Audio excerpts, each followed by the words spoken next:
horror movie, right?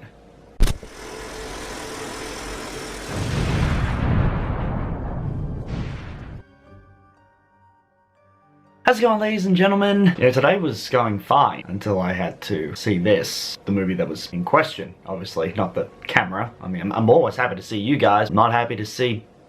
I'm so frustrated and annoyed. It pains me to come up with anything about it. Goodest place to any to start. Did you see the remake that was pointless and unnecessary of a really good Japanese horror film that had a lot going for it? No? Well, good, because you shouldn't. Horror film in which I'm questioning The Grudge. Believe me, you'll definitely be holding a grudge while you're watching this piece of crap. Directed by Takashi Shimizu, the director of the original one back in 2002, and produced by one of the great horror classic godfathers of known horror films, Sam Raimi, starring Sarah Michelle Gellar, Jason Behr, KaDee Strickland, Clea DuVall, and Bill Pullman. To do with a Japanese tradition that if one has endured painful, agonizing death, that they continue to live as a curse on this world. Now, you think from having such a big lineup, the president from Independence Day, Buffy the Vampire Slayer, mixed with one of the greatest creators of all time, and the director of the original Japanese horror film. What could go wrong? A lot. There are some good things, so is my...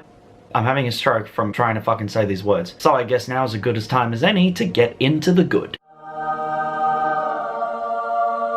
Seeing Sarah Michelle Gellar and Bill Pullman is amazing. Buffy hasn't been on in a very long time, and while we all miss Independence Day, not the trash that came after it, having the brief little moments in the movie really do sell it. Speaking of those moments, some of them are in fact startling. In terms of the way that the horror gets across, not needing to rely on jump scares too much, but really just playing off the creepy factor and having the characters go through the motions. It piques your curiosity. It did keep me invested for a little while, wondering exactly how the story was going to pan out, who the characters were going to be involved, and what exactly the ending was going to be. It takes a different direction which I haven't really seen happen in many movies this time around. It has a non-linear storyline. It doesn't just focus on one character, but focus on a whole lot of different people. That's good in many different ways. This side of the story from different perspectives. The creature design is very good, disturbing, creepy, and downright terrifying. And some of the various scenes in which that creature is quite startling as well. There was one point in the movie where I did actually jump because I didn't expect it to happen. And this is one of those bits where there was not any heavy music that made me jump. But unfortunately, this is where the bad starts.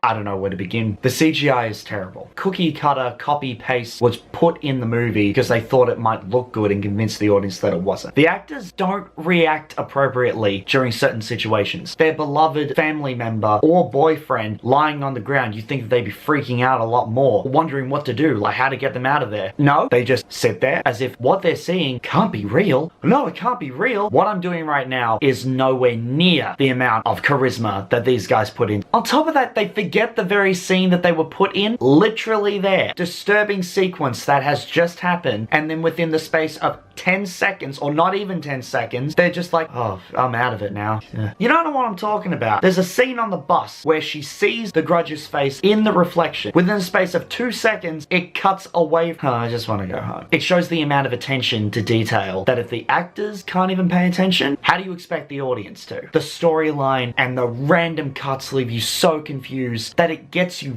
very frustrated. I know there were a few moments where I was sitting there going, okay. Mm-hmm.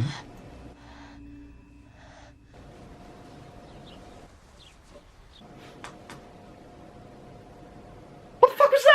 Excuse me? No, I have a question. Is this still a flashback? No? Then why are you still showing me it? You got good jump scares that are immediately ruined by petty little CGI issues trying to play it off as something more than what it actually is. You've literally got a scene where it looks like the bloody Grudge is on a fucking hoverboard. Like, the timeline doesn't match up at all. There are certain scenes that feel out of place, that the editing just feels sloppy. Even the writers don't seem to know what they're actually writing about. The movie goes everywhere and nowhere. You got scenes to do with people that we have barely even met. They don't even play by their own rules. Now, I thought that the Grudge was supposed to be a spirit that is locked to a place. How was she able to get around town? Did she take a bike here? Does she go through drains? Did she get directions from the ring girl on what to do? Go through the TVs if you're able to make a tape that has a curse.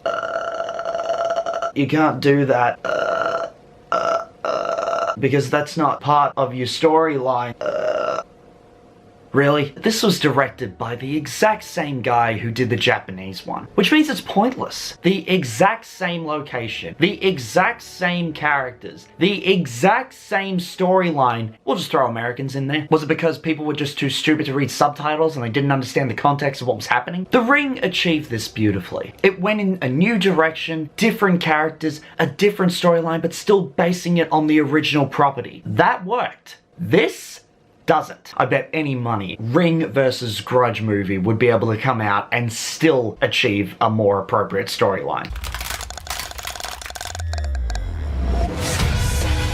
That's a thing?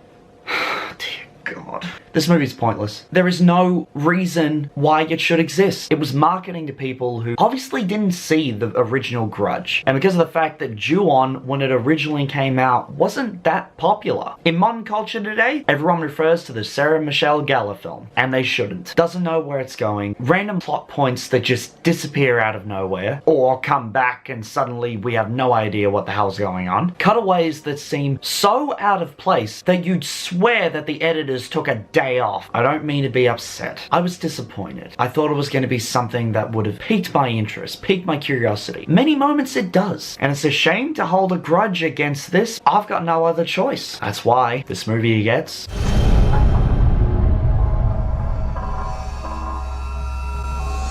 Now, I always like to end my reviews with a quote from the film, but this time, I couldn't see any memorable quotes. This movie's so forgettable. I could include maybe, "They're there, and whose jaw is that?" Obviously, that's not even a quote. It's all spoken in Japanese. You'll know it when you see it. If you do see it, then God help you. Did you see it? Will you see it? Hope not. And if so, let me know in the comments. Till then, I've been DeeJsee, and always remember, did you see it? How could they have fucked this up? I mean, it's Sam Raimi, creator of Evil Dead.